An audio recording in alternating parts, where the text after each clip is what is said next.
¿Alguna vez te has preguntado sobre la existencia de Dios? ¿Existe un ser supremo que gobierna el universo? ¿O es todo simplemente producto del azar?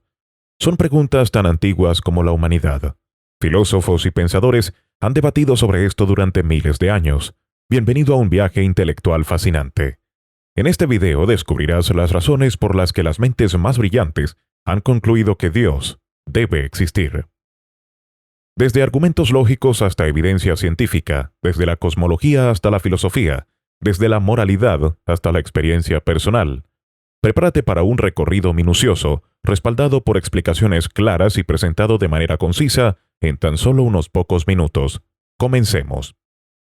Si crees en Dios, al menos deberías ser capaz de argumentar con claridad cuando te pregunten por la razón por la cual crees en la existencia de Dios.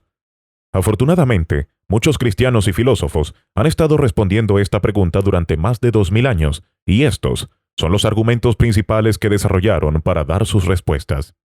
El evidencialismo intenta argumentar que debemos creer en Dios solo si hay suficiente evidencia de su existencia, y sí que la hay. Por ejemplo, muchos cristianos creen que la resurrección de Cristo, que es algo sobrenatural, puede ser históricamente probada porque hubo muchos testigos presenciales que murieron por su fe. Generalmente, las personas no mueren por algo que saben que no es verdad, entonces esta sería una evidencia de su existencia. Es como cuando ves huellas en la arena, eso es evidencia de que alguien caminó por ahí. Si no ves huellas, entonces no puedes estar seguro de que alguien caminó por allí. El argumento moral básicamente dice que la moral objetiva solo es real si Dios es real, pero la moral objetiva es real, por lo tanto Dios es real. En otras palabras, el argumento moral dice que la existencia de un sentido de moralidad en las personas sugiere la existencia de un superior que estableció esas normas morales. Por ejemplo, todos sabemos que está mal lastimar a otros sin razón. Esto sugiere que hay un estándar moral más alto que trasciende todas las opiniones individuales y algunos creen que este estándar proviene de Dios. Es como cuando sabes que robar está mal, incluso si nadie te lo enseñó específicamente. El argumento moral sugiere que esta conciencia moral apunta hacia la existencia de un ser divino. El argumento cosmológico básicamente sostiene que todo tiene una causa, y esa cadena de causas debe remontarse a una primera causa que llamamos Dios. Por ejemplo, si ves una fila de fichas de dominó que están cayendo, sabes que alguien las empujó para iniciar ese movimiento. De manera similar, el universo debe tener un inicio y debe haber algo que lo inició. No pudo comenzar por sí solo, así que debe haber sido causado por algo fuera del universo, un ser supremo o Dios. También puedes imaginar una cadena de eslabones. Cada eslabón es una causa que lleva al siguiente eslabón. El argumento cosmológico dice que debe haber un primer eslabón que inició toda la cadena. Para muchos, ese primer eslabón es Dios, el primer motor, la causa primera y no causada de todo. Este argumento es el más complicado. Es originalmente de Aristóteles y también es usado por Tomás de Aquino en la obra Summa contra Gentiles. De todas, este argumento se utiliza para argumentar la existencia de Dios frente a la teoría del Big Bang, la cual básicamente dice que hace miles de millones de años no había nada ni nadie, y donde no había nada, de pronto estalló algo, y donde no había nadie, de pronto alguien sabe lo que pasó como para contárnoslo. Así el argumento cosmológico tiene más lógica. La apuesta de Pascal es mucho más simple, y es más un experimento mental que un argumento. Supongamos que eres ateo y resulta que el ateísmo es correcto y por tanto la realidad final. En ese caso, cuando mueras no pasa nada, es decir, mueres y sucede lo que ya sabías, que se acabó todo, ¿de acuerdo? Entonces, realmente habiendo sido ateo no ganas ni pierdes nada, es neutral para ti. Ahora digamos que eres ateo y resulta que estuviste equivocado y Dios es real, sí existe. Entonces, esta realidad de Dios finalmente viene a ser muy mala para ti porque no lo creíste y no te registe por ese ser supremo. Eso tendrá consecuencias nefastas y eternas para ti. Muy bien, ahora exploremos la otra posibilidad. Digamos que crees en Dios, y resulta que el ateísmo es correcto. Si esto es así, igualmente no ganas ni pierdes nada. Cuando mueras, todo habrá acabado. Es neutro. Pero si crees en Dios y la existencia de Dios es real, entonces habrás ganado todo lo que ya viviste creyendo, y esto tiene su recompensa. Entonces, entre estas dos posibilidades, ¿a cuál le quieres apostar? Creer en Dios te da una probabilidad mucho mejor, así que es mucho mejor para ti creer en Dios. El argumento teológico dice que las cosas en el universo parecen tener un propósito. Entonces, Eso significa que el universo debe haber tenido un diseñador. Si en algún lugar ves una máquina, asumes que claramente alguien diseñó la máquina. Entonces, el argumento teológico intenta argumentar que el universo funciona como una máquina, por lo que alguien debe haber diseñado el universo. Las cosas en la naturaleza, como la célula humana o el ecosistema del mundo, son muy complejas y funcionan como una máquina. Si bien es cierto, la evolución darwiniana puede explicar por qué eso es así, también es cierto que hay cosas que la evolución darwiniana no puede explicar, como las 4 constantes del universo. Hay constantes físicas como la constante gravitacional y la carga del electrón, la fuerza nuclear fuerte y la fuerza nuclear débil que están perfectamente ajustadas, de tal manera que si fueran incluso un poco diferentes, el universo entero colapsaría inmediatamente sobre sí mismo. El argumento ontológico dice que Dios existe debido a cómo es. Hablo en serio. Dios está definido como aquello frente a lo que nada más grande puede ser concebido. Eso significa que Dios debe ser todopoderoso porque ser todopoderoso es más que tener poder limitado. Dios debe ser omnisciente porque ser omnisciente es más que tener conocimiento limitado. Dios debe ser todo bueno porque ser todo bueno es más que ser imperfecto. Y Dios debe existir porque existir es más que no existir. Espera.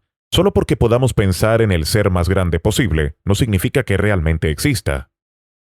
Bueno, en realidad sí, porque existir en realidad es más que simplemente existir en la mente. Bueno, pero entonces ¿podrías usar eso para argumentar a favor de la existencia de la pizza más grande posible?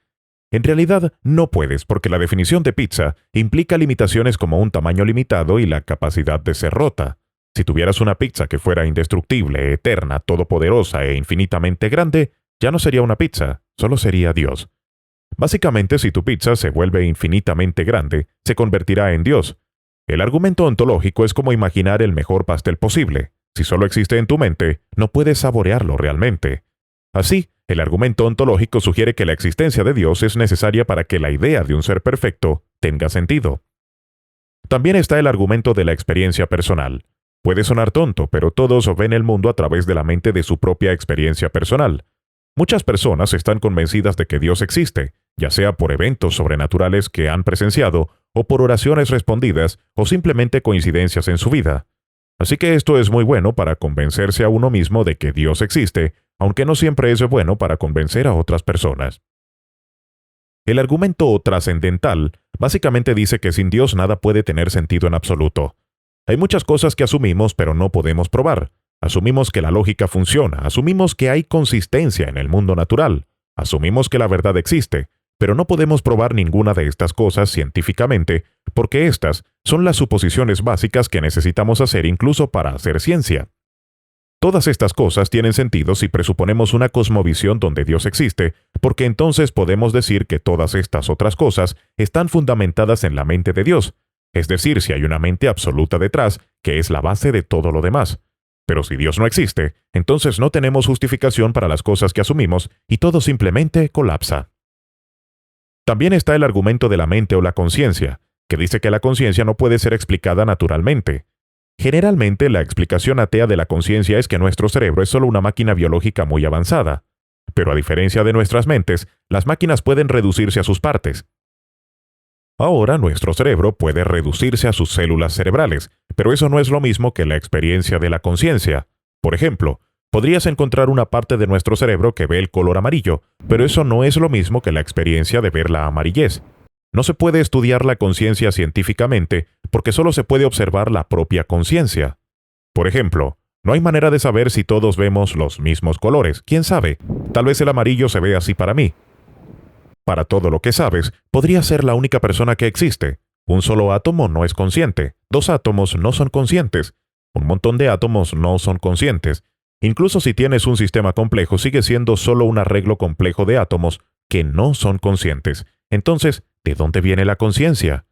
Siendo así, esto no es exactamente un argumento para Dios, pero es un argumento para el alma humana porque muestra que necesitas algo inmaterial para explicar la conciencia. Luego está el argumento de las matemáticas, que dice que hay una realidad infinita más alta que nuestro universo físico. En realidad, las matemáticas básicas no son tan especiales. Por ejemplo, el número 5 corresponde a 5 manzanas, y 5 por 3 corresponde a 3 grupos de 5 manzanas. Pero cuanto más te adentras en las matemáticas avanzadas, más se desconecta la matemática de nuestro mundo, pero siguen funcionando. Por ejemplo, hay números reales que son números que corresponden a cosas reales. Pero también hay números imaginarios que son igual de matemáticamente reales pero no corresponden al mundo real. Por eso no se llaman números reales. Sin embargo, aún existen matemáticamente aunque no existan en el mundo real. Veamos los 5 números más importantes en matemáticas. 1 es obviamente importante porque es la base de todos los números reales. 0 es muy importante porque es necesario para hacer álgebra. Y es muy importante porque es la base de todos los números imaginarios. E es muy importante para hacer funciones exponenciales. Y pi es necesario para hacer matemáticas con círculos. Ahora, todos estos números aparentemente no están relacionados entre sí, pero encajan perfectamente en una ecuación llamada identidad de Euler. Fue descubierta por Euler, uno de los más grandes matemáticos de la historia, y él vio esto como una prueba de que las matemáticas fueron diseñadas por Dios. Además, Euler era un devoto calvinista. Más evidencia de que las matemáticas tienen un diseñador es el conjunto de Mandelbrot, que se genera mediante una ecuación muy simple en el plano complejo pero produce un detalle infinito. Puede seguir ampliando esta forma y seguirá generando más y más complejidad.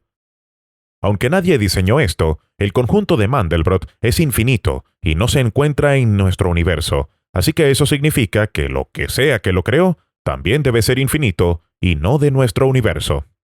Para finalizar, muchos no creyentes argumentan que no creen en Dios porque no se puede demostrar científicamente su existencia.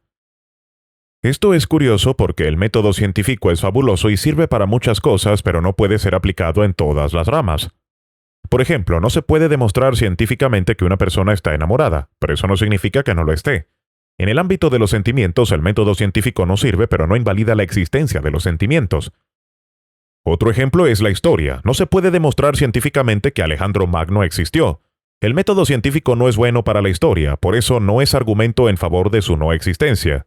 En fin, estos son los argumentos más comunes acerca de la existencia de Dios. Y por cierto, este video no tenía la intención de profundizar ni convencerte con ninguno de estos argumentos, ya que se necesitaría un video mucho más largo para explicar en detalle cualquiera de estos argumentos. Quizá haga posteriormente un video en profundidad por cada argumento. Dime en los comentarios si te gustaría que lo hiciera. Pero este video es solo para darte a ti una visión general de estos argumentos para que puedas investigar más por ti mismo si lo deseas. Por ahora, solo me queda el argumento para que te suscribas. Si no lo haces, no pasará nada. ¿O sí? ¿Vas a correr el riesgo?